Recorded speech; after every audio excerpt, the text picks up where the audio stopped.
special fairy godmother. I've got to share something with you that I made. I just made the most beautiful perfume. And I did it for my friend who was working on this big goal that she has. And I'm gonna share this with you and hope that you like it too. Now, usually when I make perfumes, I use only 3 oils, and I think of a top note, a middle note, and a bottom note. And bottom notes are those ones that are really heavy and they're more viscous, like myrrh and vetiver and sandalwood and patchouli. Like those are more, those are heavier oils. And then you want something in the medium range, and then the really light oils on the top, like the top note. You always hear people talking about the top note. I always pick a citrus because those flash off the fastest, and flash off just means they evaporate the fastest. So I'm gonna tell you what these ones did. So first I have rose. I was picking this because my friend is actually, last week, she's in Italy, and she was working on this really big goal. And so I designed this for her, and even though I couldn't get it to her, I told her about it, and so she could make her own. And then, you know, I just got to keep her oil.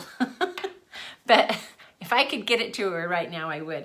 So I picked rose first. Rose holds a higher vibration than any other oil on the planet. Pretty amazing. And it's really good for lifting your heart.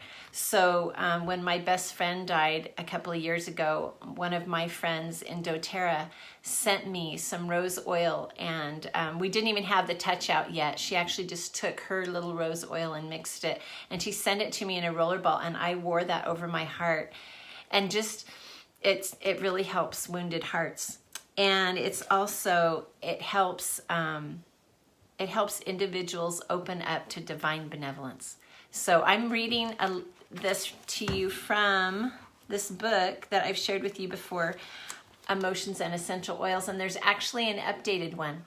So you can go to Aroma Tools. I just love rose, and that one I chose as my middle note. And so what I needed to do with this, because it's a rollerball, I needed to take my little key here and pop it in there to pop this off. Now, if you don't have a key, you can get a super thin blade and stick it in here. Now, you don't want to shove it through because you're going to cut the whole top off, right? So what you want to do is just barely insert it and then pop it like this. Can you see?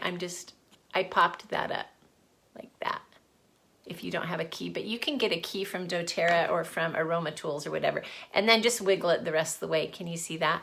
Okay. Anyway, I just love rose by itself.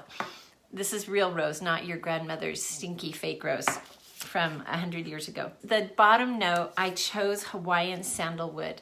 And I haven't been a huge fan of sandalwood, but I do use it in my killer throat spray, and it just mellows it out. And so that's my biggest use of sandalwood, is in the killer throat spray. Sandalwood is the oil of sacred devotion, and it helps assist one in reaching beyond the current confines and belief systems. So it helps you reach beyond and have spiritual clarity too. Because when we're working on big goals, you know, it has to be aligned with our purpose and our mission. It has to be aligned with our beliefs. So I really wanted that to be in there. And then lastly, one of my favorite oils of all time, Citrus Bliss, was what I chose for the top note. And I was just trying to be intuitive, and I was looking things up, and Citrus Bliss is the invigorating blend. And by itself, it's an amazing perfume, but it does flash off fast, so it doesn't have the staying power. So with these other deeper oils, it's really got the staying power here. Citrus Bliss inspires creativity and confidence in one's creations. Isn't that beautiful? So all together, what I did was I just took this little, I don't even know, I think this is a 1 ounce. No, it's not a 1. First, I poured rose in it. I poured it like about maybe even half rose, because I wanted to have the, this has fractionated coconut oil in here. And that will help it stay on too. Do you know, if you pair your essential oils with some fractionated coconut oil, it will help it to not flash off and evaporate so fast. So do that and mix it with that when you're doing perfumes for sure. And then I put just a few drops of sandalwood because I didn't want it to overpower the scent. And then a lot more, so then I topped it all the way off with the rest of Citrus Bliss. And so I could use a lot of Citrus Bliss because it's not going to overpower it, since it's the top note. And then I've just been wearing this and rolling it on my wrist and then having my own personal diffuser here. It's so beautiful. I hope you guys can try this. Again, this is Jeannie Bradley, your Essential Fairy Godmother.